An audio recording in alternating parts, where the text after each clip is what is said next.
pessoal, estamos de volta aqui para dar continuidade aí no conteúdo. Essa segunda parte aqui, nós vamos falar da documentação pertinente aos funcionários que são ali das empresas que atuam no ramo da construção civil. Falamos aí na primeira parte, não sei se vamos dividir em 2 vídeos ou vai ser contínuo, enfim, tá? Mas essa primeira parte nós tratamos ali de documentos pertinentes à empresa, porém muito importantes até para que a gente tenha entendimento aqui, para que a gente consiga entender a lógica aqui, os treinamentos, quais treinamentos são necessários, o fundamento, o embasamento, nessa segunda parte aqui que nós vamos falar. Para quem está pegando o vídeo aí, se for dividido em 2 partes, a gente vai deixar a descrição aqui do endereço do primeiro vídeo, para que você não fique perdido. Importantíssimo, você que tem interesse aí no assunto, assistir esse primeiro vídeo, entender bastante aí, fazer a aquisição da cartilha para tirar alguma dúvida ali que tem ali de bate-pronto e também, claro, fica à vontade aí para mandar sua dúvida para nós, fazer suas críticas aí, sua consideração, tá? Aproveita para curtir aí o vídeo se gostou, aproveita para se inscrever no canal, tá? Mas essa segunda parte aqui é para tratar dos documentos dos funcionários. Porém, como eu falei na primeira parte, essa documentação, esses documentos são independentes, mas são harmônicos, tá? Então cada um tem ali a sua finalidade, porém eles se complementam, se falam, tá? Um dá embasamento pro outro, traz descrição, riscos, enfim, tá? Mas a gente separa em 2 partes até para ficar melhor o entendimento e no olhar ali um pouquinho mais simplificado a gente consegue fazer essa separação. Documento de empresa e documento de funcionário. PGR, PCMSO, APR, CNPJ, algo do tipo a gente tratou aí nessa primeira parte e agora a gente vai tratar da parte de documentos de funcionário. Que vocês estão olhando atrás ali é a tomadinha ali da minha, tá? Às vezes aparece aí no vídeo. Vamos lá? Então, documentos de funcionários, os documentos que são solicitados aí nas fiscalizações ou quando você vai prestar serviço para alguma outra empresa. Então, RG, bem conhecido aí da galera, não tem novidade quanto a isso, né? Tudo aqui é cópia, tá, gente? Tudo cópia que você tem que deixar à disposição. Hoje tem aí, você deixa aí e envia de forma digital tanto para fiscalização, hoje você salva em pendrive, algo do tipo, até salva em links aí, onde o fiscal pode abrir o documento lá, quanto aí de forma física nem utiliza mais, quanto em pendrive, tá? Aqui a gente usa esse formulário aqui, como eu falei, a segunda parte põe o nome do funcionário, a função e vai ticando aqui, conforme a gente recebe a documentação aí para conferência, quando a gente tá atuando como um braço do tomador de serviço aí, fazendo uma espécie de análise e fiscalização dos documentos. Então, como eu falei aqui, os documentos pessoais, RG, CPF, carteira de trabalho, número do PIS, título de eleitor, dados bancários, comprovante, ficha de registro, enfim. Toda essa documentação aqui que a gente vai tratar item por item aí com vocês aí, passar as particularidades, especificidades, os problemas mais corriqueiros aí que a gente encontra no nosso dia a dia, tá? Então vamos lá. Falar primeiro da NR1, ordem de serviço. Não é essa ordem de serviço conhecida aí do pessoal de vendas, é uma ordem de serviço aí relacionada à parte de segurança do trabalho. O conceito dela a ordem de serviço é um documento que demonstra o conhecimento do funcionário, os riscos que irá encontrar no local de trabalho e as medidas preventivas na execução de seu serviço, as possíveis punições pelo descumprimento da ordem de serviço, assim como os regulamentos e procedimentos de segurança. Visa adotar medidas que possam eliminar e ou neutralizar as condições de insegurança no ambiente de trabalho e adoções de EPIs e também de EPCs, tá? Então, essa NR1 é um documento que reflete um treinamento, uma orientação que você tem que passar para o seu funcionário. E esse documento aqui, ele tem uma ligação com o quê? Lembra que nós falamos lá do PGR, do inventário de risco? Nós falamos um pouquinho lá do PGR, que ele traz ali as informações sobre os riscos existentes na sua empresa, nas suas atividades. Essa ordem de serviço aí, ela tem ligação com o PGR, porque com base naquelas informações eu vou elaborar minha ordem de serviço. Essa ordem de serviço onde eu trago informações para o funcionário sobre o que ele vai fazer, como ele vai fazer, os riscos que são inerentes a essas atividades, os EPIs, as formas de minimizar os riscos ali pertinentes a essa atividade, tá? Então, isso eu tenho lá onde que eu tenho? Lá no PGR. E os pontos de atenção que a gente tem que ter nesses documentos, que a gente encontra muitos erros aí, quando a gente pega os documentos, são Esses, verificar o nome do colaborador, às vezes o nome está errado, não está preenchido corretamente, verificar a função, se está. A função é importante porque revela aí para nós a descrição da atividade do funcionário, verificar a descrição da atividade do funcionário se está sendo desenvolvida conforme o PGR, tá? O PGR está aqui, ó, de acordo com o PGR, verificar os riscos se está de acordo com o PGR, verificar os EPIs se também está de acordo lá com o mencionado no PGR, as recomendações a ser seguidas, os procedimentos em caso de acidente, importante isso aqui também, todo o conteúdo é importante, mas enfim. A assinatura do responsável, ou da empresa, ou do técnico de segurança, ou do engenheiro, né? Ou do setor de RH. Qualquer um desses profissionais aqui, desses setores, podem passar essa orientação quanto à ordem de serviço. Constar a assinatura do funcionário, dando ciência ali do conteúdo, e a data que você passou esse conteúdo para o funcionário, tá? Aqui tem um modelinho de ordem de serviço. Deixa eu chegar mais próximo para vocês entenderem.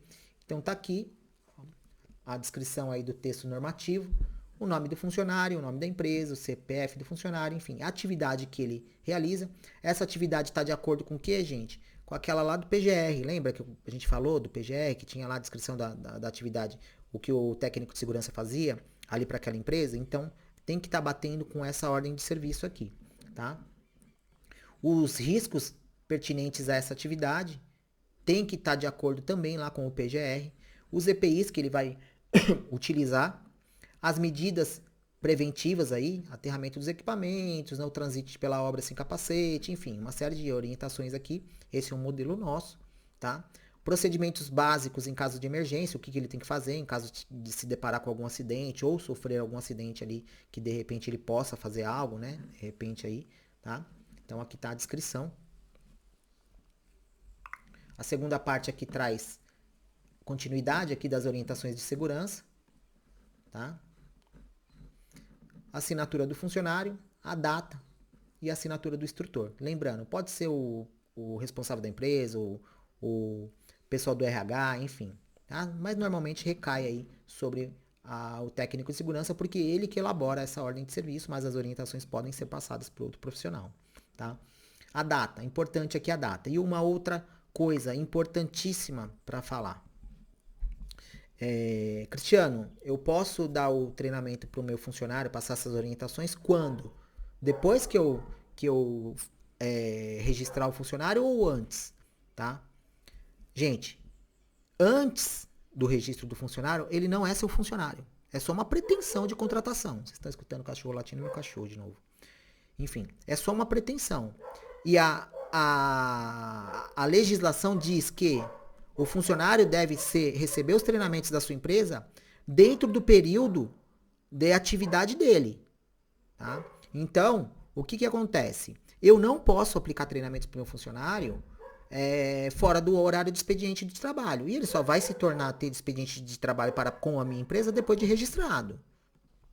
Então, o que eu posso fazer antes da contratação? Claro, as entrevistas, enfim, isso aí é uma parte, tá? Tô falando da parte de segurança. Todo treinamento de segurança do trabalho precisa ser ministrado, aplicado ao seu funcionário, passado a ele depois do registro do funcionário. Ele precisa estar ali à disposição da sua empresa como contratado, tá? E a única coisa que você pode fazer, eu vou falar um pouquinho mais pra frente aí, acho que eu já vou falar já, deixa eu ver se é o próximo documento aí que a gente vai falar.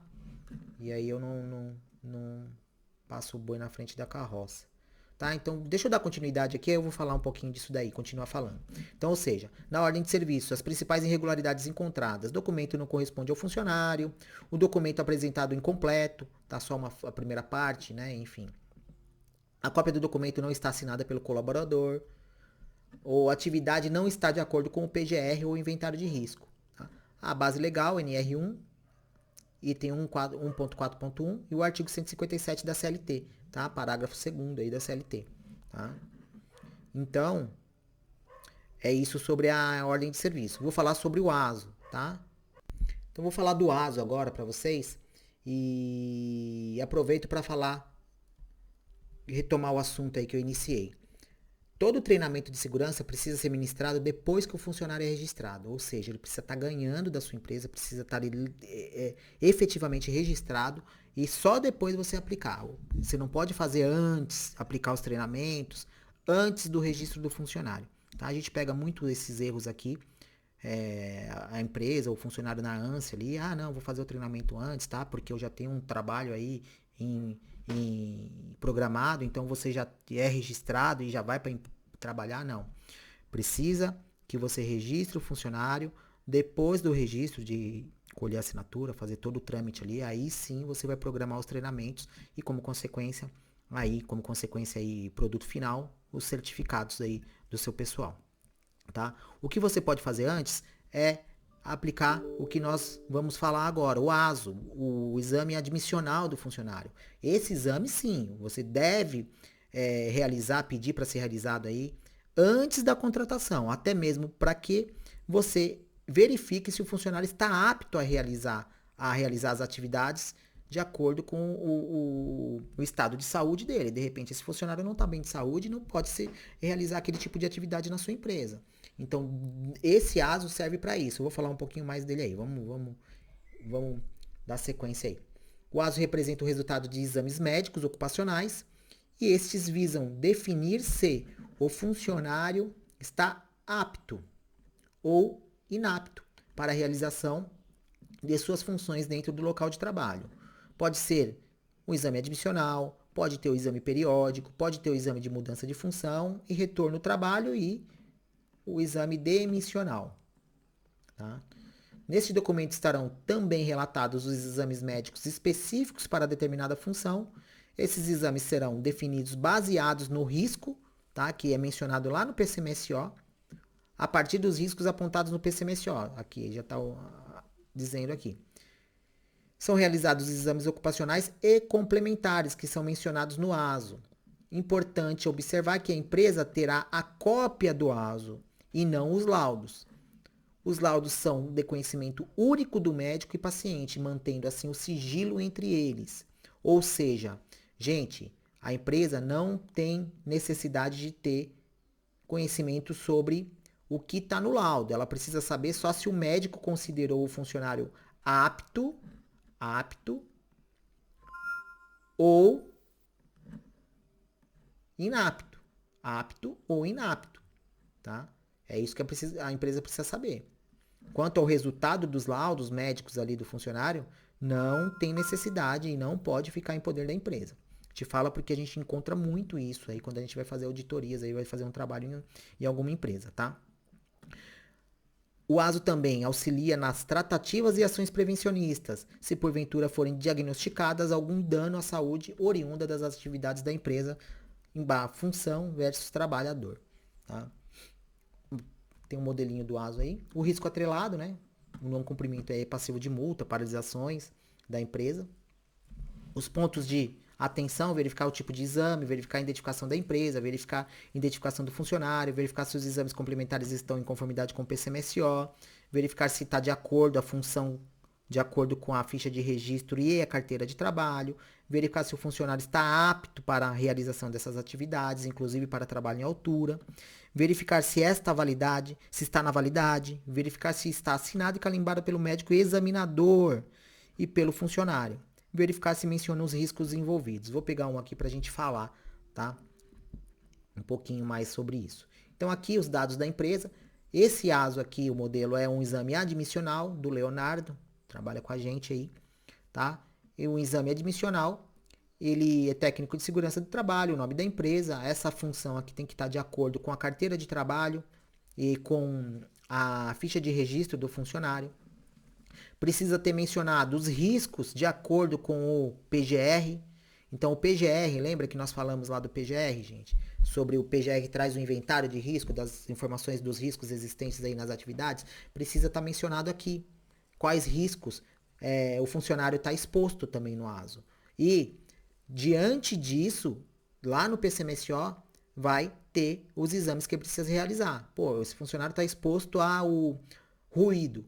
Lá, eu vou trabalhar no lugar, o técnico de segurança vai trabalhar perto de máquinas, alguma coisa, e tem um ruído muito alto lá. esse funcionário vai precisar realizar um exame de audiometria, para saber se ele não está entrando na empresa com algum problema já, né, de audição, ou se no decorrer do trabalho dele ali, no período que ele atuar na minha empresa, ele não vai adquirir um problema de saúde ali, oriundo, decorrente dessa atividade aí, no ambiente ruidoso, tá? E serve também para verificar se os procedimentos, o protetor auricular está sendo bacana, está tendo ano. Então, como que eu consigo medir se isso está sendo eficiente? A cada período aí, 6 meses, um ano, eu realizo um novo exame no meu funcionário, eu não o médico, realizo um novo exame no meu funcionário e verifico ali se teve alguma alteração, tá? Não teve alteração, tá bacana, um funcionário, beleza. Tá usando o EPI corretamente, algo do tipo, tá? Então, o ASO também nos ajuda nesse sentido. Precisa mencionar os exames que foram realizados, ou seja, aqui ó, exame clínico, audiometria, acuidade visual, relacionar todos os exames. Eu não tenho acesso ao laudo médico, ou seja, eu não sei quanto o Leonardo escuta na orelha esquerda, na orelha direita, quanto ele enxerga no olho direito, do olho esquerdo, quanto de capacidade do pulmão, não tem nada disso. O médico realizou com base ali nas informações médicas, tá? Ele considerou o funcionário apto a realizar a atividade, tá aqui, apto, tá? O que eu preciso saber é se ele realizou esses exames aqui, tá? O funcionário precisa assinar, o médico examinador precisa assinar também e constar a data. Via de regra, o ASO tem uma validade de 1 ano, salvo quando o médico ali coloca uma data menor. E via de regra, a maioria dos ASOs, tá, gente? Ou seja, quem diz isso não sou eu, é o médico. Se ele, de repente, então você tem que se basear pelo ASO. Mas a gente aqui, pela nossa experiência, a gente acaba percebendo que a maioria aí dos exames médicos tem uma validade de 1 ano. Tá? Pelo menos aqui nas nossas práticas, aqui na nossa atuação no ramo da construção civil, tá? Então, outro ponto importante, o médico examinador aqui, ó, esse médico que assina aqui, ó, o médico examinador, ele precisa constar no PCMSO. Eu acredito que eu tenha dito isso lá quando eu falei do PCMSO, tá? Mas ele não pode ser um médico aleatório. Precisa ser um médico que tenha o conhecimento do PCMSO, do Programa de Controle Médico de Saúde Ocupacional. O médico coordenador é o Dr. Rodolfo aqui, o médico que faz para nós, elabora, mas ele passa para os médicos da equipe dele. Olha, essa empresa tem nessa função de técnico de segurança, essa empresa tem esses exames a serem realizados, enfim, com base nisso. E, como eu falei, o médico que assina o atestado de saúde aqui do funcionário precisa estar constando lá no PCMSO como médico examinador, tá? E aqui, exame admissional, por quê? A cada período, por exemplo, de 1 ano, o Leonardo vai lá e vai realizar um novo exame para verificar se ele ainda continua apto a continuar as atividades dele na empresa, se ele está usando o EPI corretamente,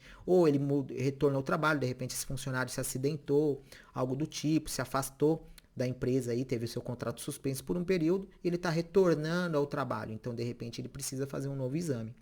Mudança de função, precisa também fazer, tá? Por exemplo, não é o caso do técnico de segurança, mas, por exemplo, você pega um funcionário que trabalha como, vamos lá, ele trabalha no escritório da empresa lá, como serviços gerais.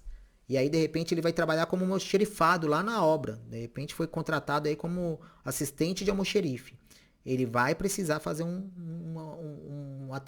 exame médico considerando essa nova função dele. Cada função, cada cargo tem os seus exames específicos. Claro, pode ser que venham a ser iguais? Claro. Pode ser que tenham os mesmos. Mas também tem a possibilidade de ser exames diferentes, tá? Por exemplo, o pessoal do escritório, que trabalha mais no nosso escritório aí, eles não fazem toda essa bateria de exames. Acuidade visual, a espirometria, eles fazem mais o clínico audiométrico, porque no escritório não tem tanto risco quanto o Leonardo, técnico de segurança, que vai para a obra, tá? Então, por quê? Porque a função, um assistente administrativo do nosso escritório vai só fazer o clínico audiométrico. Aí, de repente, o Leonardo não quer mais ser técnico de segurança e a gente deu aí a oportunidade a ele de se tornar lá, de repente, o assistente administrativo, o projetista, enfim, o que ele quiser ser. Ele vai mudar a função e com isso vai ter que fazer novos exames aí de acordo com a função dele. Não sei se ficou claro essa informação se eu me fiz entender, tá? Cada função tem a sua bateria de exames. Então, se mudou de função, tá? Tem que fazer novos exames aí, com isso, gerar um novo atestado de saúde ocupacional. Também, beleza? Tranquilo? Principais não conformidades aí. A função apresentada no documento não corresponde ao registrado na carteira de trabalho e na ficha de registro. Às vezes na ficha de registro também não está ali registrado corretamente a ficha de registro ali. Tô bem de desenho, hein? O ASO apresentado não informa o tipo de exame realizado, ou seja, aqui, ó, tá? Não informa não tem essa informação aqui, tá? O documento apresentado está fora do prazo de validade, ou seja, via de regra aí mais de 1 ano, mas precisa observar o PCMSO se é 1 ano mesmo. O documento apresentado não evidencia informações sobre a condição do trabalhador, ou seja, não consta aqui, ó, se ele está apto ou não, tá? Aqui, ó. Tá? A contratada deverá apresentar o ASO do trabalhador assinado e carimbado pelo médico do trabalho examinador, que conste a informação referente à aptidão do funcionário, inclusive as atividades complementares para trabalho à altura, aqui, ó. Então aqui, ó, tá vendo? Precisa constar no ASO que esse funcionário está apto para o trabalho em altura. Feito isso, a empresa tem que ficar com uma cópia e quando vai prestar serviço aí para alguém ou quando tem uma fiscalização, precisa apresentar a cópia desses documentos para outra empresa ou para o órgão aí competente pela fiscalização. O documento apresentado não possui assinatura e carimbo do médico examinador ou o médico não está mencionado no PCMSO, como eu falei, tá bom? Base legal NR7, norma regulamentadora NR7 e artigo 168 da CLT, tá? Vou falar de ficha de treinamento agora de NR6, ou seja, ficha de EPI e treinamento. Então, seu funcionário aí precisa receber os EPIs custeados pela sua empresa, você tem que pagar, não é o seu funcionário que tem que comprar, tá? Você como empresário, você tem que fornecer os EPIs aos seus funcionários em perfeitas condições e além de fornecer o EPI, você tem que orientá-los, ensiná-los a como usar, passar um treinamento. Tá, tudo bem, um capacete na cabeça, bota no pé, tal, tranquilo, mas tem EPIs aí que de repente precisa de uma orientação maior, um cinto de segurança, uma vestimenta de eletricista, algo do tipo que de repente precisa ter uma orientação melhor aí, tá bom? Então, vou falar um pouquinho disso agora. O conceito da ficha de EPI, né? Documento fundamental para garantir o controle por parte do setor administrativo das empresas. A ficha de controle de entrega de equipamentos de proteção individual é responsável por deixar registrado que o profissional recebeu, ou seja, garante à empresa que ela entregou os EPIs ao funcionário, tá? Durante a jornada de trabalho. O que diz o item, conforme o item 6.6.1 da NR6, tá? Os pontos de atenção na NR6, verificar a identificação do funcionário na ficha, né, no documento, verificar se tem CA, vou falar um pouquinho do CA para vocês também, tá? Se está válido. Verificar se informa os EPIs exigidos conforme o PGR, então o PGR, ó o PGR entrando aqui de novo, ó a harmonia entre eles aí, novamente. O PGR aponta os EPIs necessários a serem usados por determinada função e também na ordem de serviço. Verificar se está assinado pelo funcionário. Atualização de entregas e datas, sugerimos mensalmente essa atualização, porém, precisa ter o mais próximo da realidade, essa ficha de EPI precisa andar, eu vou explicar um pouquinho, que eu acredito que eu mostrando o documento fique mais fácil. A data do treinamento para o uso dos EPIs, o conteúdo programático e a assinatura do instrutor, responsável técnico e do funcionário. Então tá aí um modelinho de ficha de EPI, acredito que aqui eu vou fazer me entender melhor. Como eu falei, precisa constar aí, tem o nome da empresa, o nome do funcionário, a função dele e a data dessa ficha. Então aqui, gente, eu coloco a quantidade de EPIs que eu vou, tá? Isso é um modelo nosso, tá? Não precisa ser exatamente como esse, pode ter outros modelos aí. Coloco a quantidade de EPIs que foi entregue ao funcionário, conforme a função aqui. Cristiano, como que eu sei os EPIs? Está lá no PGR. Quais EPIs o funcionário vai precisar usar? E também está na ordem de serviço. Então ele tem que usar o capacete, bota, enfim, tá tudo mencionado no PGR. Entrego para o funcionário, anoto o CA. O que é o CA? Certificado de aprovação. todo EPI tem um certificado de aprovação.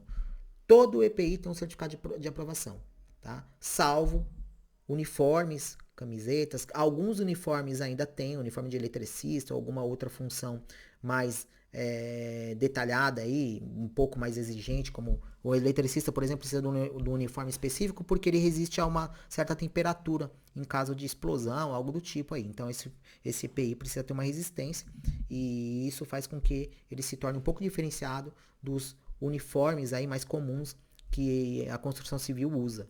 Por exemplo, um pedreiro ele não precisa ter um uniforme com CA, tá? Ele não tem a camisa dele, ali a vestimenta não tem, tá? Então, entregando esses EPIs, eu vou anotar o CA, todo equipamento de segurança, como foi dito aqui, tem CA. Se não tem CA, não é equipamento de segurança. Esse CA é um certificado de aprovação, tá? Esse certificado de aprovação é com base no quê? As empresas que fazem EPI, elas são subordinadas e são fiscalizadas por algum órgão homologado pelo Ministério do Trabalho. O Ministério do Trabalho vai lá e fala, olha, você vai fiscalizar a qualidade daqueles EPIs, um exemplo. Esses EPIs confeccionados por determinada empresa, que, né, ali, enfim, a 3M, por exemplo, confecciona lá e faz o capacete. Ela retira aquele um lote de capacete ali, umas amostras, leva para essa empresa vem, retira ou faz no local ali, submete a testes, tá? Ó, esse capacete aguenta quanto? Ah, aguenta tanto. Então ele vai ser submetido a testes. Ó, realmente, foi lá, pôs a pressão devida ali no capacete, ele resistiu realmente. Ó, ele aguenta uma certa caloria, enfim, é uma série de testes ali. Feito isso, esse equipamento passou no teste, essa empresa vai lá e homologa o CA, o certificado de aprovação, ou seja, aquele equipamento está aprovado. Então, toda vez que eu vou adquirir o EPI para minha empresa, eu preciso verificar, consultar esses CAs que estão nos equipamentos. E esse CA precisa estar mencionado aonde? Lá na minha ficha de registro. Aqui, ó. Aqui na minha ficha de registro, ó. De registro não, de EPI, de entrega de EPI, desculpa. Então tá aqui, ó. O capacete, o CA tá aqui. Toda vez que eu for adquirir um equipamento novo, eu tenho que verificar se o CA está válido, tá? A data da entrega dos EPIs.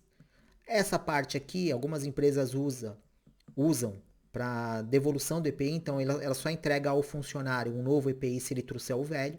Então a data que ele devolveu, por exemplo, pegou no dia 12/6, lá no dia de, enfim, 20 do 11, ele quer um novo capacete que o dele tá ruim. Ele entrega o capacete ruim para a empresa, para o almoxerifado.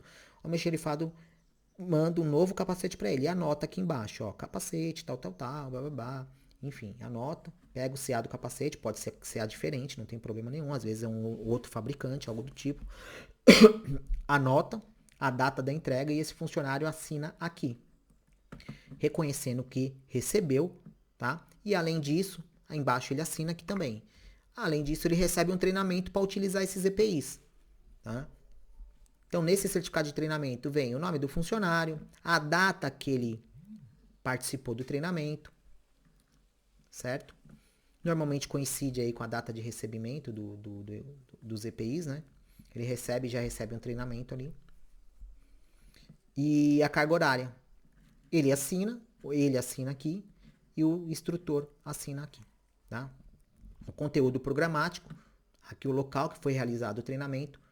Via de regra, se pede que todos os treinamentos tenha a localização, o local onde foi realizado o treinamento. Normalmente a gente faz os treinamentos aqui ou no nosso escritório ou na sede da empresa que está nos contratando, tá? Enfim, mas precisa mencionar aí. E o conteúdo programático. Aqui no final a gente deixa as referências normativas, tá? As portarias, para que você, caso queira, tenha acesso aí na íntegra sobre os treinamentos, todo o conteúdo. Tudo bem? Tranquilo? Beleza? Outro ponto importante, gente. Eu vou falar. Deixa eu finalizar da NR6 aqui, dos EPIs, para que fique mais tranquilo. Principais não conformidades e forma de regularização.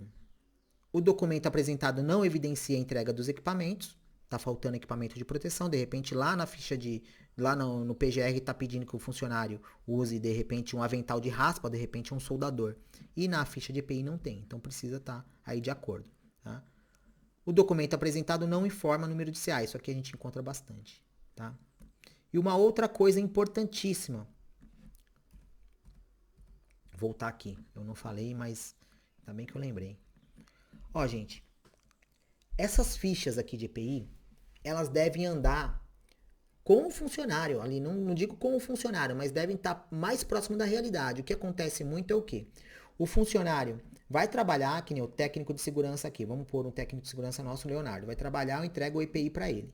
Tá? Eu entrego o EPI para ele no dia 12/6/2024. Vamos colocar essa data mesmo. E aí, nós estamos aí, aqui eu estou fazendo o vídeo em outubro de 2024, aparece uma obra, o Leonardo está com os EPIs, eu falo, Leonardo, tem uma obra assim, assim, assado, você consegue ir lá, tal, visitar, acompanhar a atividade, a gente foi contratado, já mandei os documentos, tal. E aí o Leonardo chega lá e é barrado na obra, por quê? A ficha de EPI está desatualizada. O que acontece? No meio do caminho, eu até disponibilizei outros EPIs pro Leonardo. Falei, Leonardo, cara, meu, o seu protetor auricular aí já deve estar ruim, não sei se você tá usando. Ah, não, Cris, tá, enfim. Ó, vou fazer aí um caixinha para você compra aí, enfim, e passa a usar esse novo. Ou, olha, o meu encarregado tá indo até a obra no tal dia, ou engenheiro, algo do tipo, e a gente acaba aí que leva os EPIs para você. Só que nessa daí eu não levo a ficha a ficha de EPI. Eu entrego os EPIs pro funcionário, mas eu não registro na ficha de EPI. O que acontece? O fiscal, quando pegar, ou a contratante da minha empresa, quando pegar, ela vai falar, pô, você não está entregando EPI para o seu funcionário. É um documento que precisa estar com a realidade. Tá? Então, o que acontece muito quando a gente aqui pega essas situações, a gente conversa com a empresa, olha, você precisa atualizar. Quando tem esses delays, né, que a gente chama, que é essa lacuna aí entre entrega e assinatura da ficha de EPI, lembrando, precisa estar o mais próximo da realidade. Pegou o EPI, ele precisa assinar. Mas eu entendo que às vezes tem essa lacuna. Nós, aqui, ou nós deixamos uma ficha ali com o funcionário, ou mensalmente a gente conversa, chama o pessoal e fala, olha, tem uma ficha de EPI aqui, a gente precisa atualizar. Leonardo, passa no escritório aqui, precisa fazer umas coisas aqui. Ó, cara, te entregou EPI pra você, que dia foi? Ah, Cris, foi tal dia lá. Então, ó, vou pôr aqui, você assina aqui pra mim. Tudo bem? Ah, não, tranquilo, tal, tá aqui, enfim, tá aqui a notinha que eu comprei, ou foi lá o fulano de tal que me entregou, foi lá o Gustavo que me entregou, ou, enfim, o engenheiro que me entregou. Tudo bem, beleza? É o correto? Não, não é o correto. O correto é você fazer, olha, tem EPI para você pegar, passa no escritório, assina a ficha de EPI e leva os EPIs novos. Quando você está na obra, você está atuando na obra, normalmente tem um almoxerifado da sua empresa. E esse almoxerifado é responsável por entregar esses EPIs.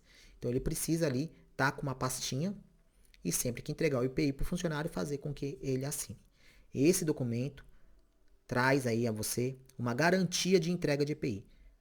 Encontramos muitas empresas tendo que pagar indenizações a funcionários em reclamações trabalhistas por falta de fornecimento de EPI, mas não porque ela não fornece, por falta de comprovação de entrega. Uma coisa é eu entregar para o funcionário, outra coisa é eu comprovar que eu entreguei aquele equipamento para o funcionário. São coisas diferentes e que devem andar juntas, tá? Entreguei, assino o recibo. Entreguei, assino o recibo. Tá bom? Beleza? Da ficha de EPI, ficou claro isso para vocês? Tá?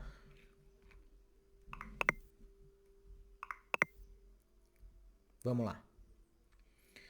Vou falar de NR12, outro treinamento exigido aí para quem atua no ramo da construção civil, que é o treinamento sobre utilização de máquinas e equipamentos.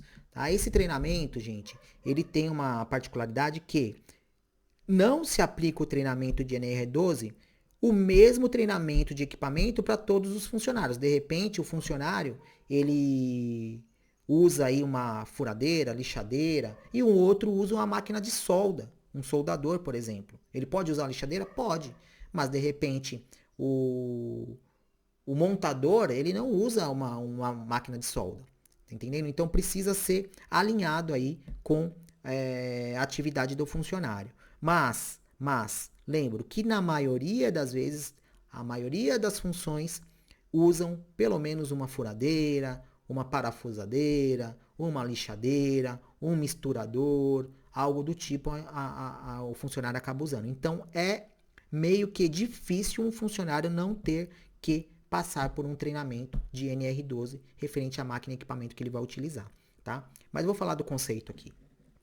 A NR12 trata-se de um processo de treinamento dos funcionários que estabelece as medidas de proteção para garantir a integridade física dos trabalhadores e prevenção de acidentes na utilização de máquinas e equipamentos.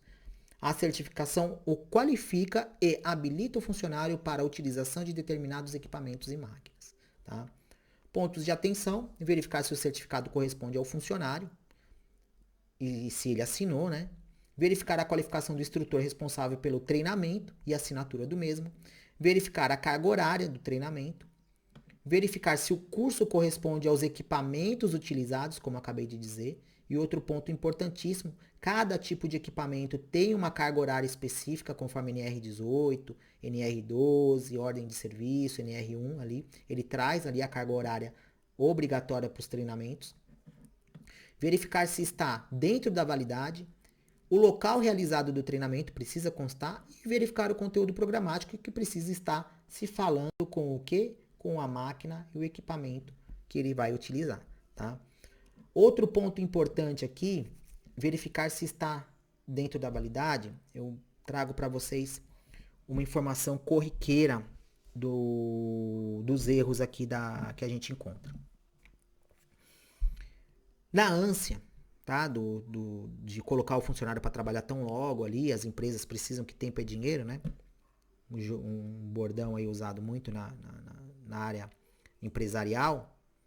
O que acontece? Eles não se atentam, não sei se não se atentam, eu quero acreditar que seja dessa maneira.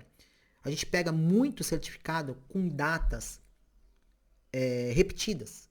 O certificado de NR12. O certificado de NR12 eu vou colocar aqui na tela para vocês. Tá? Vou colocar na tela e vou falando para vocês.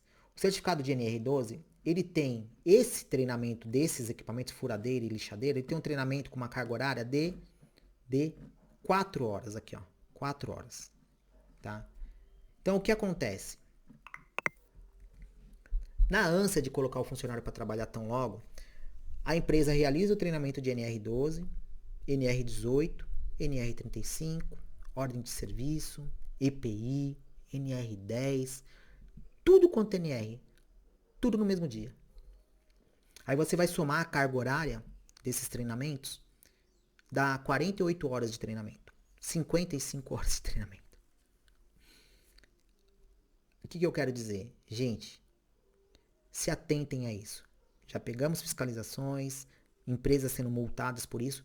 Imagine você pegar um treinamento de NR18, que são 4 horas, NR12, mais 4 horas, já foram 8. Uma NR35, são 8 horas de carga horária, de treinamento obrigatório. Uma NR33 de espaço confinado, treinamento mínimo da NR33, se eu não muito me engano, é 16 horas.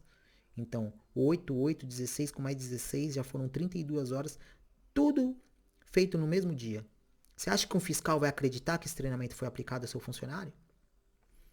Você acha que vai trazer uma credibilidade desse treinamento? Vai falar, pô, será que esse funcionário realmente participou desse treinamento? Foi passado tudo que devia a esse funcionário? Você pode até ter feito, não digo no mesmo dia. De repente você fez em dias diferentes, mas não se atentou na hora de preencher o documento. Na ânsia ali de querer, sabe? Né, o famoso copia-cola e tal. E coloca no mesmo dia. Quando não, coloca treinamentos em dia de feriados. Em dias domingo. Pode ser aplicado? Claro que pode. Mas lembra que eu falei que os treinamentos de segurança do trabalho devem ser disponibilizados aos seus funcionários no período a qual ele está à disposição da sua empresa, está trabalhando? Então, eu entendo. Se você deu um treinamento para o seu funcionário num domingo, ele está recebendo hora extra. Tô certo? Ele tem que estar à disposição. Ou se o dia de folga dele é domingo, eu estou dando um treinamento a ele, então ele tem que estar recebendo hora extra. E 100%, né? 100%. Feriados, né? Domingo é 100%. Tá? Não tô dizendo que não possa acontecer. Claro que pode acontecer, não tem problema. De repente há necessidade, a demanda ali exige que eu dê uma acelerada, converse com o funcionário, ó, vamos ter que fazer o treinamento tal dia, beleza? Tranquilo? Pagar hora extra, tudo mais, beleza? Tranquilo? Mas o que eu quero dizer, se atentem a essas datas, tá? Esses treinamentos aí. Porque a gente pega muito, mas muito esses erros aqui. Muito desses erros aqui, tá? 4 horas em um, 6 horas no outro. E, enfim, qual que é a carga horária de trabalho de um funcionário, via de regra? 9 horas por dia com 1 hora de almoço, correto? Tô certo? 8 horas por dia. Daí 44 horas semanais, sábado é 4 horas, enfim. 220 mensais aí, 220 horas mensais. Essa é a carga horária. E aí você coloca um funcionário para fazer um treinamento que somar todos os treinamentos ali, 32 horas. Entendeu o que eu quis dizer? Não traz credibilidade isso. Não que você tenha que fazer se atentar só a isso. Precisa dar o treinamento. Mas eu quero partir do pressuposto que vocês realizam o treinamento para os funcionários. Tá? Que o certificado é o produto final do treinamento do funcionário. Tá?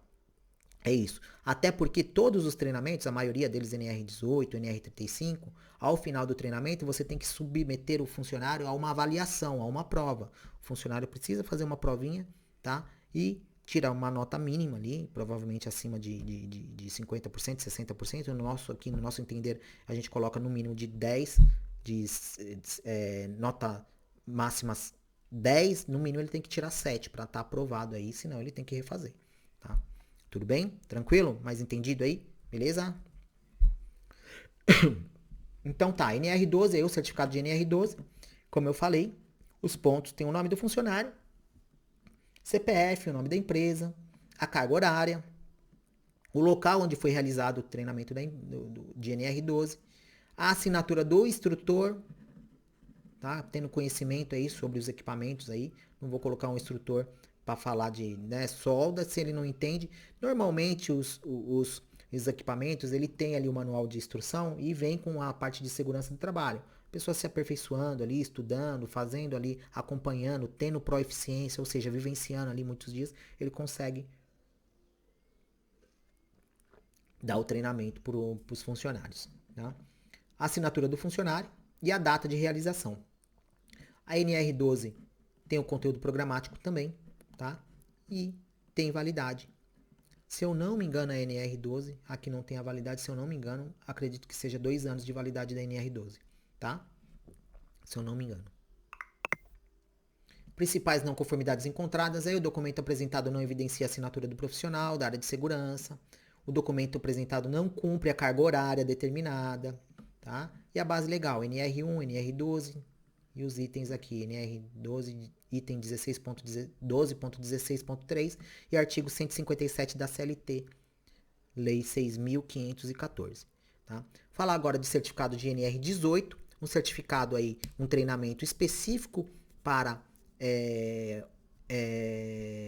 obra, construção civil, ou seja, uma norma setorial que corresponde a um setor da economia. O setor da economia é a construção civil, tá? Então esse treinamento é específico para quem trabalha na construção civil. É para o açougueiro? Não, é para quem trabalha na construção civil. É para o médico? Não, é para quem trabalha na construção civil. É para o vendedor? Não, é para quem trabalha na construção civil, tá? Chama-se setorial, normas setoriais. São normas de segurança do trabalho que são de setores. Por exemplo, a NR 32, que é a NR que trata do setor hospitalar, NR18, entre outras normas aí que tratam aí de setores. Tem mais um monte aí, enfim. Beleza? Tranquilo? Então, o conceito trata-se de um processo de treinamento dos funcionários que atuam na construção civil. Norma regulamentadora setorial. Estabelece condições que as empresas devem seguir para manter a segurança dos profissionais nesses locais. A certificação qualifica e habilita o funcionário para atuarem nas obras da construção civil. Tudo bem? Pontos de atenção. Verificar se o certificado corresponde ao funcionário, se está assinado, semelhante às outras aí que já foi dita, tá? Verificar a qualificação, se o instrutor tem aptidão aí para realizar o treinamento, a assinatura do profissional que ministrou. verificar a carga horária, tá? Verificar se o curso corresponde à norma exigida, verificar se está dentro da validade, NR18 é 2 anos de validade, se o treinamento foi realizado em qual local, precisa constar no certificado, e verificar a apresentação do conteúdo programático, tá? Então tá aqui.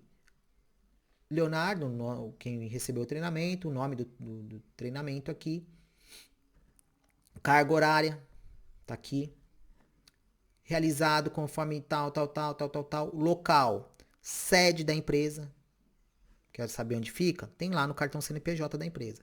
Assinatura do instrutor, do técnico de segurança. Tem que ser técnico de segurança? Tem, pode ser técnico, profissionais ligados à área de segurança do trabalho, engenheiros, algo do tipo. A assinatura do funcionário e a data de realização desse treinamento, tá? Conteúdo programático, carga horária tá aqui.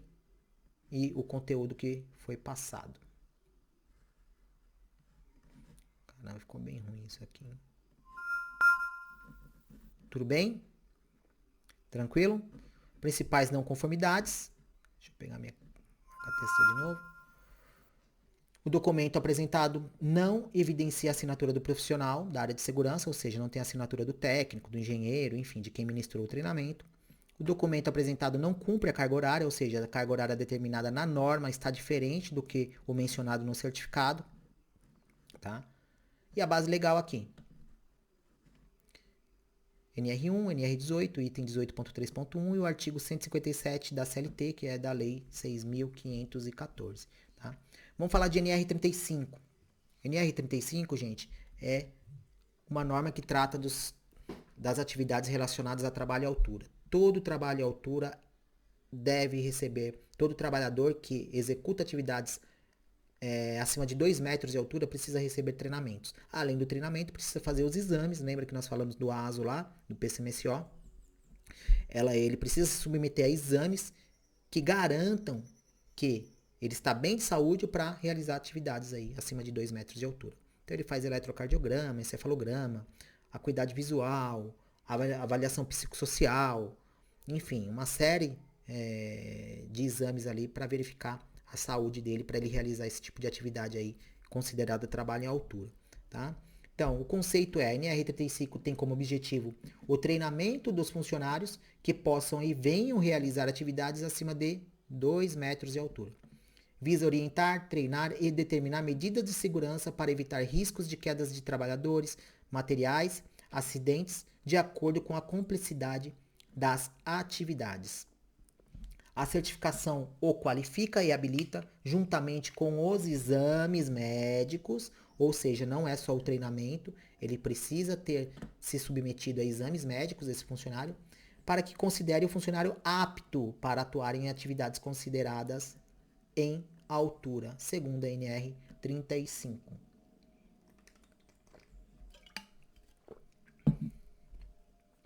Pontos de atenção. Como de costume aí, verificar se o certificado corresponde ao funcionário, se está assinado, a qualificação do instrutor. Importantíssimo aqui, tá? O instrutor de trabalho em altura, gente, não pode ser só da área de segurança. Ele precisa ter proeficiência no assunto ou ser treinado como multiplicador.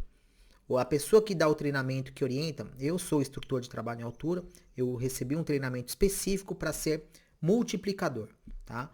É uma carga horária maior, de 45 horas, se eu não me engano, 40 ou 45 horas, tá? A cada 2 anos eu renovo esse certificado, eu renovo esse treinamento, tá? Para que eu possa ministrar treinamentos aí, multiplicar as informações contidas na NR35. Ou seja, o instrutor, além de ser técnico de segurança, ele precisa ser multiplicador, tá?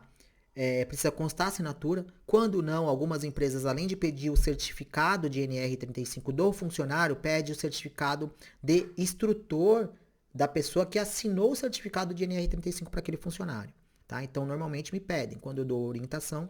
Hoje eu estou saindo um pouco da área operacional ali, tá sendo outros profissionais, o Leonardo, o Nelson, enfim, andam aí fazendo esse trabalho, tá? Mas eles têm proeficiência. O Leonardo mesmo tem uma proeficiência gigante. Ele é socorrista, ele tem treinamento para salvamento em em áreas de mata, ele é bombeiro civil, enfim, ele tem uma bagagem bem bacana, tá? E eu recebi treinamentos para ser instrutor por outros profissionais, com uma carga horária maior, e isso me habilita, me qualifica a multiplicar essas informações da NR35, tá? Então, além disso, tá, como foi dito do profissional aí que ministra o treinamento de NR35, precisa verificar a carga horária, se está correspondente aí, NR35 no mínimo 8 horas, verificar se o curso corresponde à norma exigida, verificar se está dentro da validade, NR35 tem validade de 2 anos, o local onde foi realizado e verificar se a apresentação do conteúdo corresponde à NR35. Então tá aqui, tá? O nome da empresa, o nome da nossa empresa, aqui não tem problema nenhum em aparecer, pode consultar aí, tá? O certificado é do Nelson, um dos nossos técnicos de segurança. No dia 2 de setembro, ele participou do treinamento, dos procedimentos realizados na sede da empresa, no local, tá? A data, nome do funcionário, o nome do treinamento, a assinatura do instrutor, como eu disse aqui, instrutor é responsável técnico. Hoje precisa constar nos certificados, além do nome do instrutor, precisa identificar o profissional que é responsável técnico por esse conteúdo. Ou seja, eu sou o responsável técnico que trabalha ali no conteúdo, que elabora ali o treinamento, que mexe ali, ó, pô, vou dar mais ênfase nisso, naquilo, no conteúdo. Então eu sou o responsável técnico. E a assinatura do funcionário. Além disso, precisa constar no verso, tem aqui a carga horária de 8 horas, e o conteúdo programático, os pontos que nós tratamos aí no treinamento. Tudo bem? Tranquilo? Principais não conformidades encontradas, o documento apresentado não evidencia a assinatura do profissional. São os pontos que a gente salienta ali logo no início da apresentação da norma, né? Da NR 35, 18, enfim. O documento apresentado não cumpre carga horária. A empresa deverá apresentar o documento de acordo com a norma. Tá? Então tá aqui, ó. O documento apresentado não cumpre a carga horária determinada na norma ou ultrapassa a carga horária diária de um colaborador que poderia participar de um treinamento, datas de treinamento no mesmo dia, como eu falei aí. Tá? A NR35 tem uma carga horária de quanto, gente? 8 horas. Ou seja, cabe mais algum treinamento para esse funcionário além da NR35 no dia? Qual que é a carga horária normal de trabalho de um funcionário aí? Tá? 8 horas. Tá, Cris, mas ele pode fazer hora extra? Pode. Quantas horas extras é permitido por lei? 2 horas extras por dia. Ou seja, por lei, segundo o direito do trabalho, é 2 horas que o funcionário pode fazer de hora extra. Não pode fazer mais. Ou seja, eu teria que enquadrar aí um outro treinamento de 2 horas. Que outro treinamento eu tenho de 2 horas aqui? Eu falei algum de 2 horas? Eu falei, acho que de EPI, né? De repente o de EPI. Mas eu teria que pagar hora extra pro funcionário, tá? Entenderam? Tranquilo? Mas aí a gente pega no mesmo dia. O funcionário fez no mesmo dia. No dia 2 de setembro ele fez o treinamento de NR23 e o treinamento de... Ou de NR23 não, de NR35. No dia 2 de setembro de 2023 fez o treinamento de NR35 junto com a NR18, que tem mais 4 horas. Quantas horas deu de treinamento? 8 com 4, 12. Certo? Entenderam? Beleza? E a base legal aí da norma, né? Da NR35, NR1, ordem de serviço. NR35, itens 35.3.1, 35.4 e artigo 157 da Lei 6.514, que é a CLT. Tá? Vamos lá, deixa eu falar uma outra coisinha aqui. Eu vou falar para vocês sobre treinamentos de segurança e treinamentos de formação profissional. São coisas diferentes, tá? Eu vou trazer o texto aqui para vocês entenderem o que eu quero. Treinamentos de segurança. Ó, tá aqui. Mudar a cor até para que fique mais... Vamos pôr um verdinho. Treinamentos de segurança, aqui ó, do trabalho. Versus treinamento de formação profissional.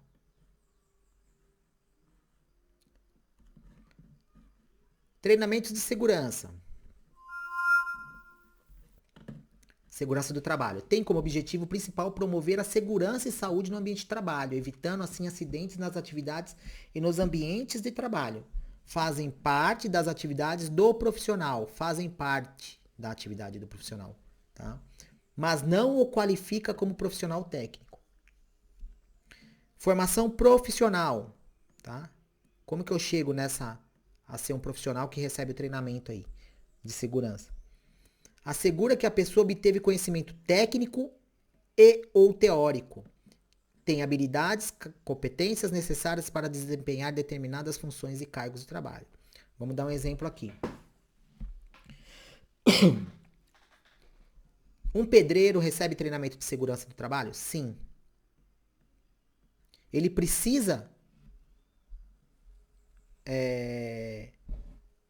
ter o treinamento de segurança do trabalho? Claro que precisa. O eletricista precisa também? Sim. Mas o que o tornou um pedreiro e o que o torna o outro profissional um eletricista? Foi o treinamento de segurança do trabalho?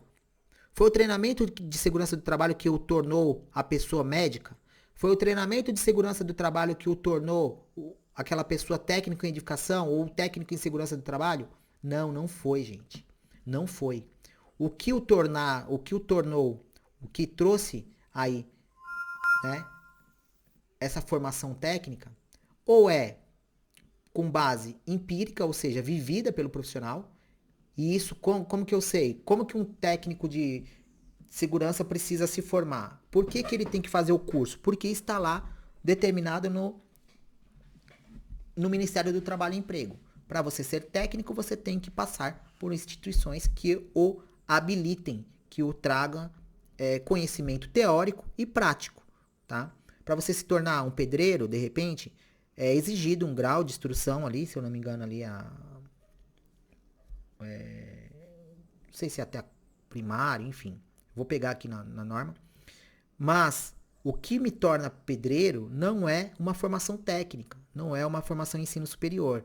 É a vivência naquela atividade, é empírico, tá? Ou seja, eu tenho proeficiência, eu vivencio aquilo, que me torna pedreiro. Pode ser que eu, de repente, fui e fiz um curso para ser pedreiro? Claro que pode. Mas não é exigido. Já para um outro profissional técnico é exigido. Eu estou dizendo isso porque o que acontece aqui nessas situações aqui?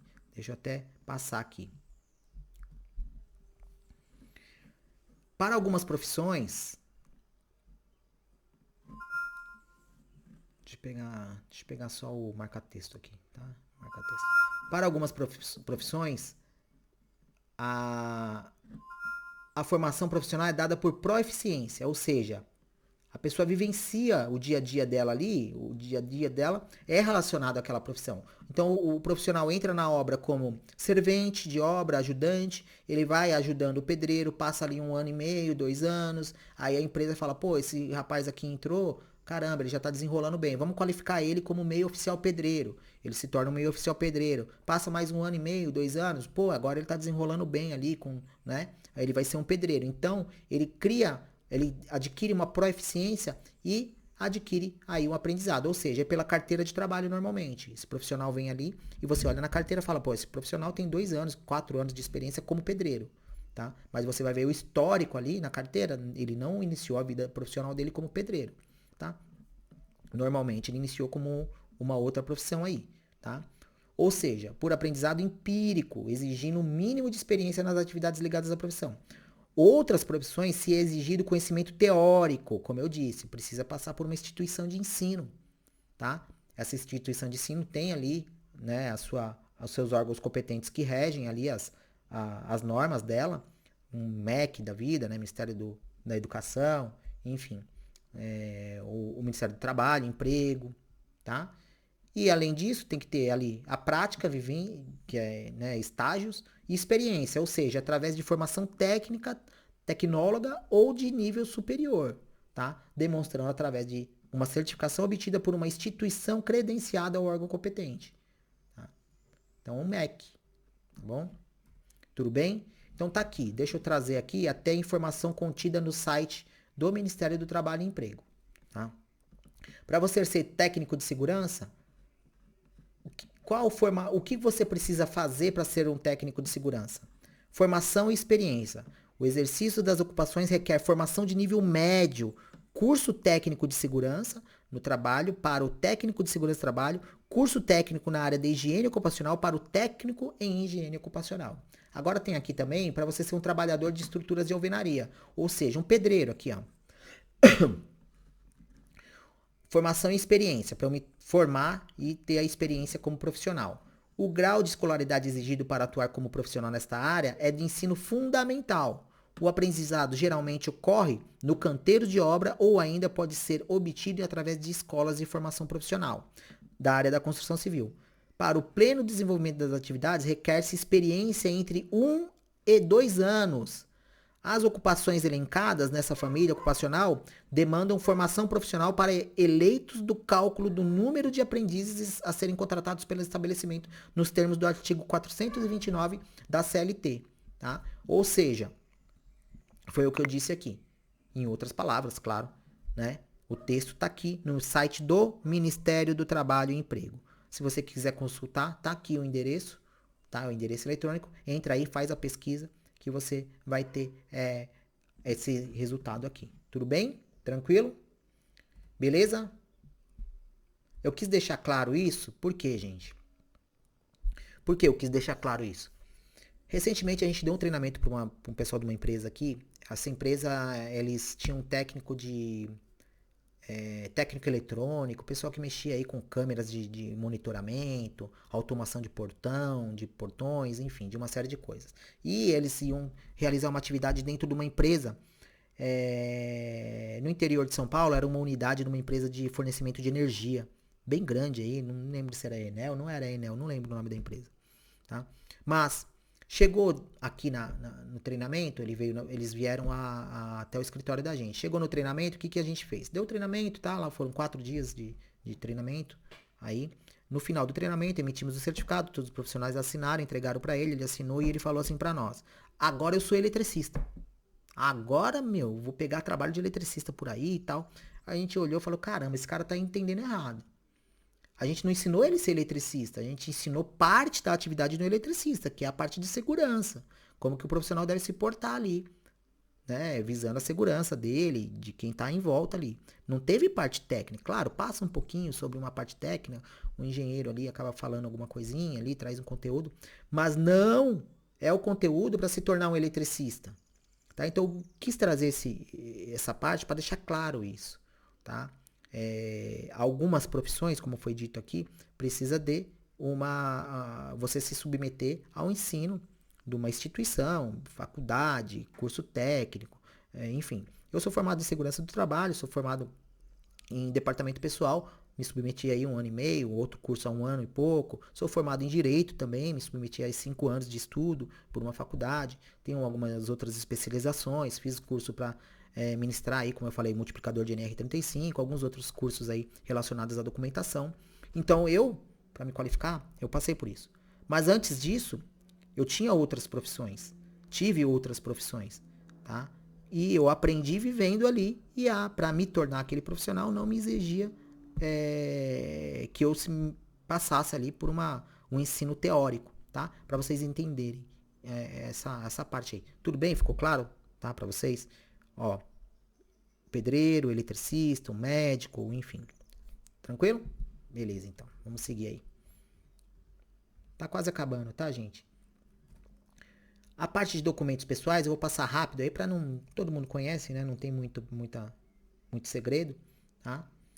Então, o documento exigido também aí pelas fiscalizações ou quando você vai prestar serviço aí para alguma outra empresa, se é exigido dos funcionários, a apresentação da cópia do RG, que é o documento de identificação emitido aí para os cidadãos nascidos no Brasil, tá? E serve para confirmar a identidade civil e serve como base para a emissão de outros documentos, tá? Normalmente é emitido pela Secretaria de Segurança Pública e para os estrangeiros é via de regra emitido o RNE, Registro Nacional de Estrangeiro, atualmente emitido pela Polícia Federal.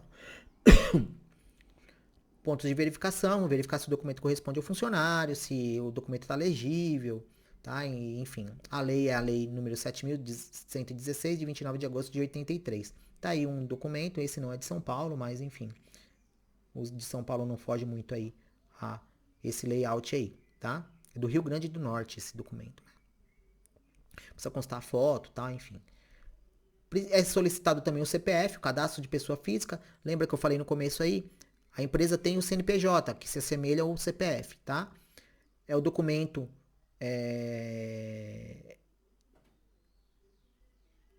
o cadastro de pessoa física é um CPF, né, na verdade, que está ali no banco de dados que armazena informações cadastrais dos contribuintes e dos cidadãos, desculpa, cidadãos eu lembro do horário político aí, cidadãos, mas que se inscrevem voluntariamente. O CPF é gerenciado pela Receita Federal e deve ser emitido pelo cidadão apenas uma vez, ou seja, o cidadão tem um único CPF. Os cidadãos conseguem adquirir um único CPF.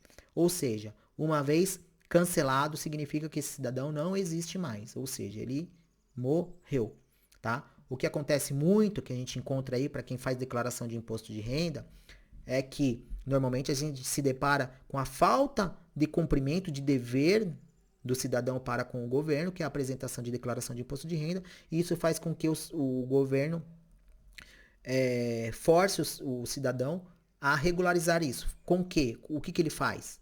Suspende o CPF. Não é cancelar. Ele suspende o CPF do cidadão, da pessoa, e isso faz com que ele não consiga ali exercer muitos direitos. Não consegue movimentar banco, não consegue viajar, tirar passaporte, não consegue fazer uma série de outras coisas aí, porque o CPF dele encontra-se suspenso. Não é cancelado, é suspenso, tá? Beleza? Tranquilo? O cidadão só tem um CPF, tá? Não consegue tirar outro. Diferente do RG, né? O RG você consegue, de repente o RG é do estado, ou RG no estado do Rio Grande do Norte, como a gente mostrou, aqui em São Paulo, enfim, você consegue tirar aí vários RGs. Tudo bem? O CPF não. Beleza? Tranquilo? Ponto de atenção no CPF, verificar se o documento corresponde ao colaborador, verificar se o documento está legível, verificar a situação cadastral do CPF. Uma coisa muito interessante no CPF é a gente consegue identificar o CPF pelos 2 últimos dígitos do CPF, a origem ali do cidadão, né? Por exemplo, em São Paulo ali, os 2 últimos dígitos do CPF, 2 últimos números antes dos 2 dígitos daquele tracinho, o número 8 corresponde aos cidadãos de São Paulo, que vivem, que tiraram ali, foram nascidos são oriundos de São Paulo ali, são nascidos em São Paulo. O meu mesmo é 818, então aí tem o tracinho, né, e aí vem o dígito. Esse número 8 corresponde aí a São Paulo, que eu sou aí nascido em São Paulo. Mas enfim, só um adendo. Aqui o site da Receita para você fazer a consulta do CPF da pessoa, tá? O endereço. Tá aqui o modelinho, a maioria das pessoas conhece. Antes era tem gente aí que conhece o SIC, né? Hoje é o CPF, que hoje é um cartãozinho azul aí, um papelzinho que você tira pelo site da Receita Federal aí. Antigamente tinha muito problema com o CPF, né, gente? Para quem tem uma certa idade aí, acima dos 40 anos, lembra que nas regiões mais remotas as pessoas tinham tempo para, não é tinha um tempo, tinha uma dificuldade para conseguir tirar documentos. Normalmente os cartórios, os órgãos competentes eram distantes ali e com isso dificultava. Às vezes a pessoa passava anos sem ter um documento, um RG, um CPF, quando não perdia a certidão de nascimento, isso dificultava muito. Ainda mais quando tem os nomes são iguais aí e dá muito problema na justiça. E com isso tinha muito problema. A pessoa quando não tem um CPF, ela não tem seus direitos garantidos. Ela não consegue ali, por exemplo, tirar uma carteira de trabalho, um passaporte, enfim. Hoje não tem mais isso. Hoje existe um braço, pelo que eu sei, até onde eu sei, existe um braço do cartório dentro dos hospitais aí, né, das maternidades, quando a criança nasce, você logo em seguida ali, você recebe a declaração de nascido vivo, leva até ali o setor ali do cartório, que é um braço do cartório dentro do próprio hospital, e aí sai a certidão de nascimento já com o CPF da criança. É muito legal, bacana, agiliza bastante. Depois, se você quiser emitir, você vai ali, entra no site e emite. Há um tempo atrás você tinha aí a possibilidade de fazer pelos correios também, mas muita gente passou muito tempo sem ter documento aí, devido a essas dificuldades, tá bom? Mas enfim, comentário à parte aí, só um. Aqui o site da Receita, né? Para você fazer a consulta, tá? Aqui você joga o número do CPF, a data de nascimento, clica aqui, vai para consultar e precisa estar em situação cadastral regular. Se tiver suspenso, significa que ele está com algum problema na Receita Federal. Se tiver cancelado, aí Problema maior ainda, ele precisa procurar um cemitério, que ele vai estar morto, né? E estando regular, não tem problema nenhum. Estando suspenso, você tem aí uma pequena dificuldade para contratar o funcionário. Não consegue registrar, não consegue pagar o salário dele, porque ele não consegue movimentar a conta. Então é importante verificar isso. Principais não conformidades aí, o documento apresentado não corresponde ao funcionário, o documento apresentado está ilegível, o CPF encontra-se suspenso ou irregular junto à Receita Federal, tá? Normalmente por falta de declaração de imposto de renda. A lei, Decreto-Lei 401, de 30 de dezembro de 1968. Falar sobre a carteira de trabalho agora, tá? O conceito legal de carteira de trabalho é um documento ali da Previdência Social que registra as atividades do cidadão enquanto trabalhador. Nela são registrados a existência do vínculo entre trabalhador e a empresa, remuneração, função, entre outras informações, tá? Hoje a gente tem a carteira digital, né? Carteira de trabalho digital. Antigamente era a carteira física. Antigamente, num passado não tão distante assim, tá? A gente tinha a carteira aí física ainda. E ainda a gente vê muito isso aí. Verificar se a CTPS, que é a Carteira de Trabalho da Previdência Social, está completa, com os dados da carteira, com a qualificação civil, onde consta ali os dados do profissional, ali, nome completo, filiação, enfim. Contrato de trabalho da empresa para com o funcionário. Verificar se a função do colaborador corresponde aos informados no ASO, ou seja, a carteira de trabalho precisa estar de acordo com a função que está no ASO, ou a função do ASO precisa estar de acordo com o que está na carteira de trabalho, e não só na carteira de trabalho, na ficha de registro do funcionário também, que a gente vai falar um pouquinho mais para frente, tá? Verificar se corresponde ao funcionário em análise, verificar a identificação da empresa, o CNPJ, se está correto ali no contrato, na parte de contrato de trabalho, se não me engano, a partir da página 15 ali, daquela carteirinha mais antiga ali da azulzinha. E hoje a gente tem aí, tá aqui o endereço para você entrar e acessar a carteira de trabalho digital, que lança essas informações. Tá, o endereço, você consegue extrair daí o nome do funcionário, o vínculo, tá vendo? O funcionário, aqui o Leonardo, tá? Ele tá aí com a gente aí, claro, ele vai e volta várias vezes aí na empresa, sai e volta, enfim, tá? Mas tá aqui, tá com a gente aí desde do dia 12 de 2006, ou do dia 12 de junho de 2024, mês 6, tá? E a função dele, técnico de segurança do trabalho, salário, enfim, e-social, tudo bem? Aquela carteirinha mais antiga, tá? Onde consta os dados da carteira de trabalho, série, assinatura do funcionário, a qualificação civil, aqui os dados, né? Se é estrangeiro, se é brasileiro, enfim. O contrato de trabalho, aí vem o CNPJ, o CEP da empresa, endereço, a função aqui, ó, tá? A data de admissão. Por que a gente tem a carteira digital hoje e ajuda muito, muito, muito? Gente, o que a gente pegou há muitos anos atrás, quando eu iniciei aí no ramo, de chamado esquentar carteira, você lembra disso? Esquentar carteira? O pessoal pegava isso, preenchia ali e não lançava as informações para o governo. Só preenchia a carteira e você lançava aí para o empregador ou para quem fosse. Então era o chamado esquentar carteira. O funcionário não era registrado na prática, ele tinha ali só o documento falsificado ali, né? Beleza? Principais não conformidades aí, o documento apresentado não corresponde ao funcionário, a cópia do documento está incompleta, falta alguma parte ali, né? O CNPJ da empresa está incorreto, não corresponde aí, tá? O cargo informado na cópia do documento apresentado está divergente da função mencionada no ASO e na ficha de registro. Precisam serem iguais, tá bom? Base legal, artigo 29 da CLT. Falar de ficha de registro. Há um tempo atrás, a ficha de registro, gente, era um livro. Você podia registrar o funcionário nos livros de registro. Hoje tem fichas eletrônicas, você preenche no computador ali, todos os dados, enfim, depois imprime, o funcionário assina e tá tudo bem. Hoje não é necessário mais você ter o livro, tá? Mas antes era feito em livro, colava a foto do funcionário ali, funcionário número 1, número 2, número 5, número 10 e tal. Enfim, hoje tem aí as fichas, um sistema eletrônico, né? Tá? Mas vamos falar um pouquinho aqui mais. É um documento obrigatório, conforme artigo 41 da CLT, para o empregador, onde irá registrar os seus respectivos trabalhadores, podendo ser adotados livros, como era antigamente. Algumas empresas ainda têm, né? Que acaba seguindo ali, né? A sequência do livro. Fichas, também era possível preencher fichas aí.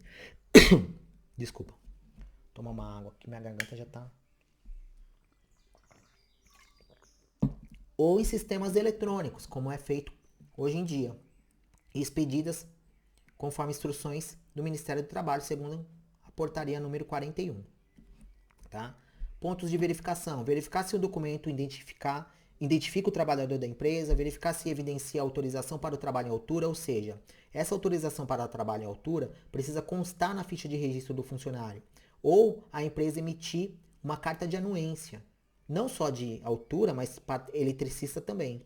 Qualquer atividade específica precisa constar na ficha de registro do funcionário ou a empresa precisa emitir uma carta de anuência para esse funcionário.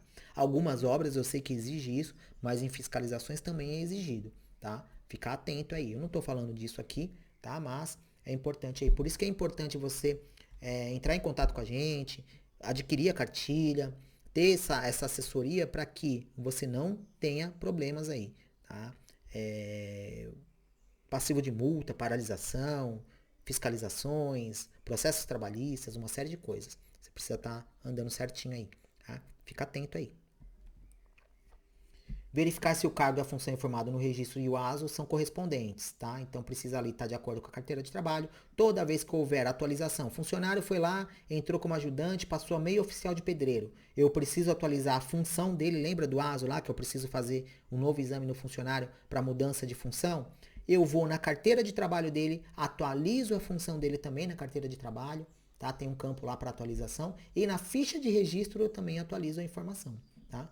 Verificar se consta o PIS, a gente, como relação de documentos pessoais, a gente acaba pedindo também o número do PIS, mas também pode constar na ficha de registro. A gente está falando isso porque a gente já pegou muita ficha de registro que não constava o PIS do funcionário aí, tá? E as informações pessoais, dependentes, endereços, enfim. Conter, claro, a assinatura do funcionário aí, importantíssimo. Modelinho de ficha. Outro fato que ocorre muito aqui, que traz problema, é a falta da foto do funcionário. Tanto na carteira de trabalho quanto na ficha de registro. Precisa ter foto. Hoje, por ser, né, sistema eletrônico, não precisa nem mais o funcionário tirar foto, levar foto. Hoje, normalmente, as empresas que adotaram essa modernidade aí, acaba tirando a foto ali com o celular, envia para o computador ali e já insere na ficha de registro e imprime a ficha de registro já com a foto do funcionário, tá? Quando não, quando é aí ainda o sistema mais um pouquinho antigo, o funcionário precisa tirar uma foto, 2 fotos e levar ali para a empresa colar no livro de registro, na ficha, enfim, tá? Então a ficha de registro aqui consta essas informações. Precisa constar a razão social da empresa, precisa constar o número da carteira de trabalho, o PIS, o nome do funcionário, a foto, nome da mãe, pai, dados complementares aqui, tá? Se ele é filiado a sindicato, enfim, data de admissão, data de demissão não, data de admissão, número do CPF, quem aqui é do SIC tá com uma idade aí já, hein? Cédula de identidade, data de emissão da carteira de identidade, endereço, enfim. Apto para trabalho em altura, anotações aqui, na parte de anotações e observações, tá? Então ele precisa ter essa anuência da empresa, tá? Quando não precisa emitir uma carta de anuência, tá certo? O cargo do profissional precisa estar de acordo com o ASO, precisa estar de acordo com a carteira de trabalho, tá aqui, ó, tá vendo aqui? E constar o quê? A assinatura do funcionário, o horário dele aqui, ó, tá? Que ele trabalha segunda, quinta-feira das 7 ao meio-dia e às 13 às 17, sexta das 7 ao meio-dia e 13 às 16. Tudo bem? Totalizando 44 horas, descanso semanal aos domingos. O CBO dele aqui, enfim. Tudo bem? Tranquilo? Entendido? Não conformidades, a cópia do documento apresentado não evidencia a identificação da empresa, a função do cargo está errada, tá, né, não está de acordo com o ASO, a ficha de registro não contempla as informações que o profissional está apto, autorizado a realizar trabalho à altura ou eletricidade, e aqui a base legal, artigo 41 da CLT, NR7, NR10 e NR35, tá bom? Passar um ponto importante para vocês aí, que vale a atenção de vocês. Essa relação de documentos poderá ser solicitada integralmente e ou outros documentos, conforme a particularidade das atividades, da obra e da política de gestão de terceiros existentes na contratante. A relação de documentos aqui apresentados, via de regra, trata-se dos mais comuns e do mínimo solicitado nas fiscalizações, auditorias e reclamações trabalhistas. Ressalta-se que, conforme a particularidade e especificidade de atividades de empresas, setores e do tomador de serviço, ainda conforme regiões, importante, aqui é esse ponto aqui que eu quero dizer a vocês, pode-se exigir treinamentos, documentações comprobatórias e complementares. Um exemplo disso são as convenções coletivas. Pessoal, convenção coletiva tem força de lei. Tem força de lei, tá? Então, se está na convenção coletiva, tem que ser cumprido, tá? Falando isso por quê? Atualmente, olha aqui, atualmente, a convenção coletiva aqui de 2023 e 2024, dos trabalhadores da indústria da construção civil de São Paulo, por isso que eu falei o que aqui, ó, de regiões, tá? Determina que a empresa forneça a seus empregados seguro de vida. Tá? Então, por isso que aqui fala, ó, atividades, conforme as particularidades da atividade, gestão de terceiros, existente da contratação, documento, cadê? Falou de regiões aqui, né? Ressalta-se conforme a particularidade e conforme as regiões. Porque as convenções coletivas são do Estado, tá? Então, o que eu quero dizer? Você como tomador de serviço, se a cláusula da convenção coletiva tem força de lei, e se você, como tomador de serviço, exemplo, a construtora lá que está tomando serviço da empresa de pintura, e se ela não cumprir o que está sendo pedido na convenção coletiva, eu, como tomador de serviço, eu, como contratante da sua empresa de pintura, eu posso ser penalizado? Então, eu quero que ela prove que ela vem cumprindo o que está sendo exigido na convenção coletiva. Por isso que muitas empresas exigem a apólice de seguro dos funcionários.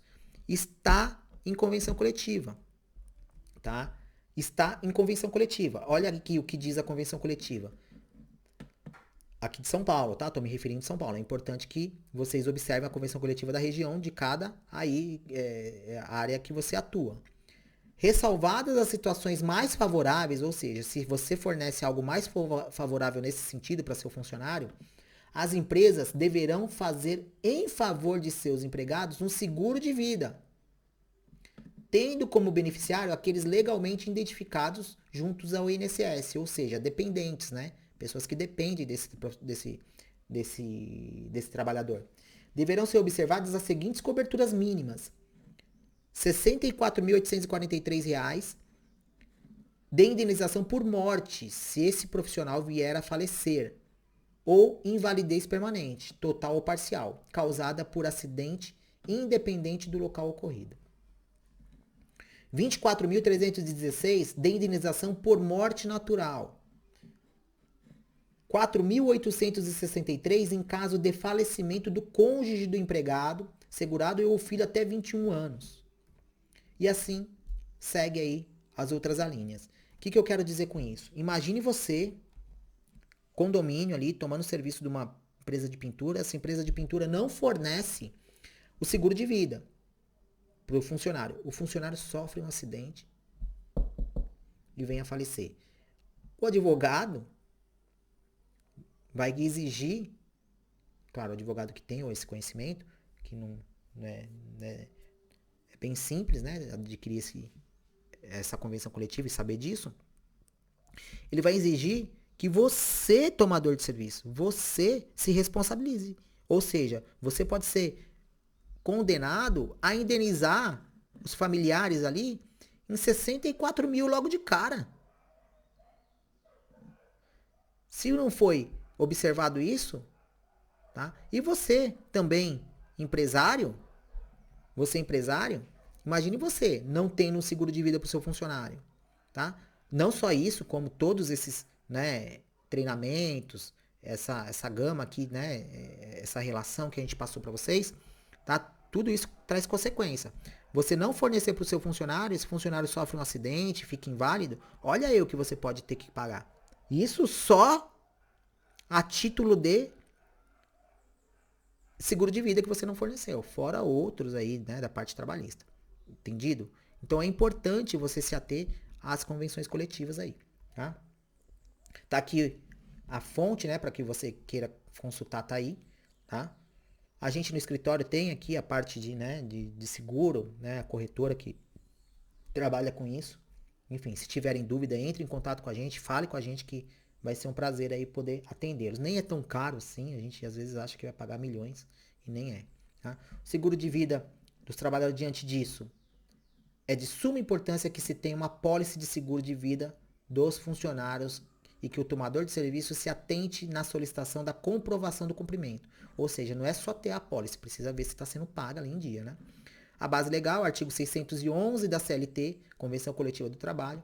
O sindicato aqui, ó, a Convenção Coletiva, o Sindicato dos Trabalhadores da Indústria da Construção Civil, a Sintracon de São Paulo, versus Sindicato da Indústria da Construção Civil de Grandes Estruturas de São Paulo, a Sinduscon. Tudo bem? Beleza? Tranquilo? Tranquilo, gente? Beleza? Tá chegando ao final, tá? Acho que mais uns 5 minutinhos, 10 aí, a gente termina aí.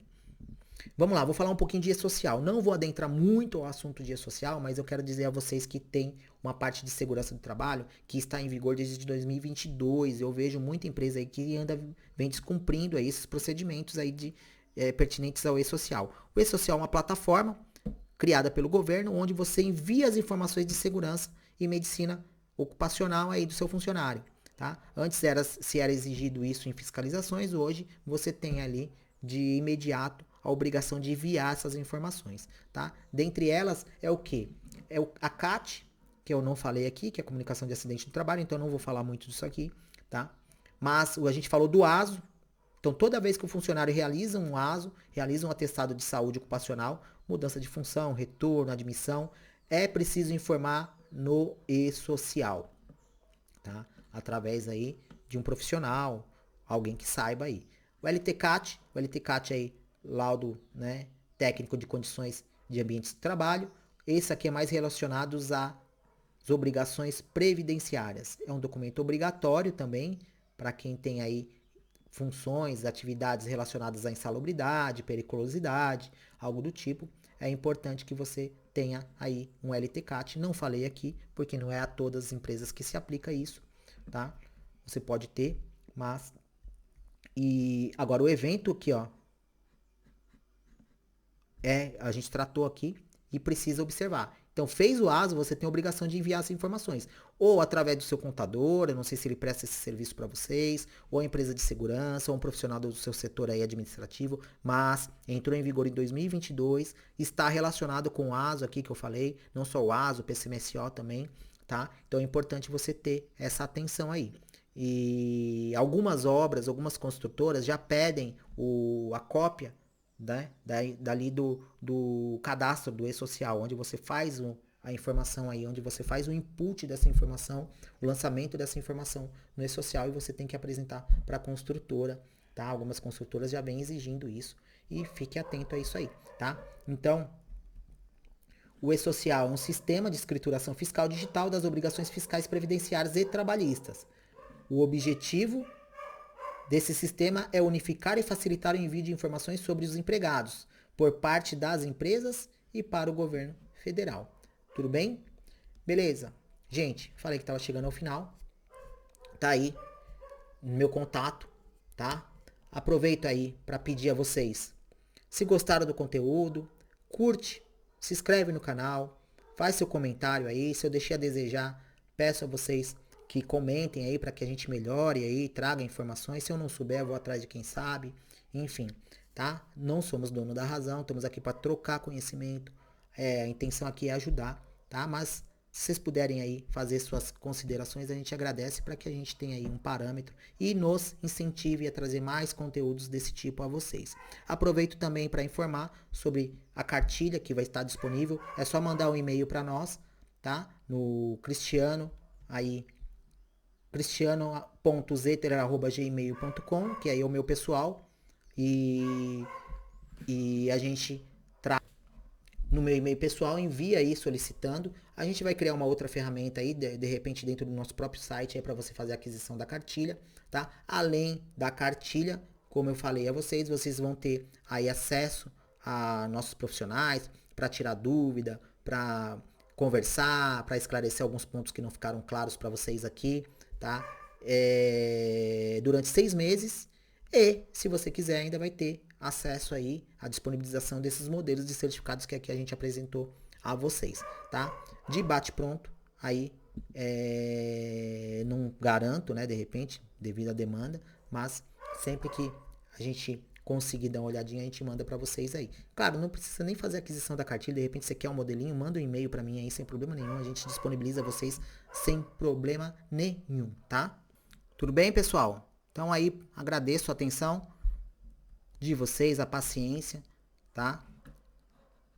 Como eu falei, tá aí um pouquinho do profissional que aqui passou para vocês as informações. Sou formado em Direito, formação técnica de segurança do trabalho, curso de profissionalizante de departamento pessoal, instrutor de trabalho em altura, sócio da HZ Assessoria e Consultoria e atuo no ramo da construção civil como técnico de segurança há mais de 15 anos aí. Então acredito que eu tenha um pouquinho aí de conhecimento para falar do que foi dito aí a vocês. Tudo bem? Novamente agradeço a paciência, agradeço a atenção. Fiquem à vontade aí para mandar um e-mail para nós, para fazer suas críticas, suas considerações, tá? E até um próximo vídeo, tá? Até uma próxima oportunidade. Um abraço aí para vocês. Até mais.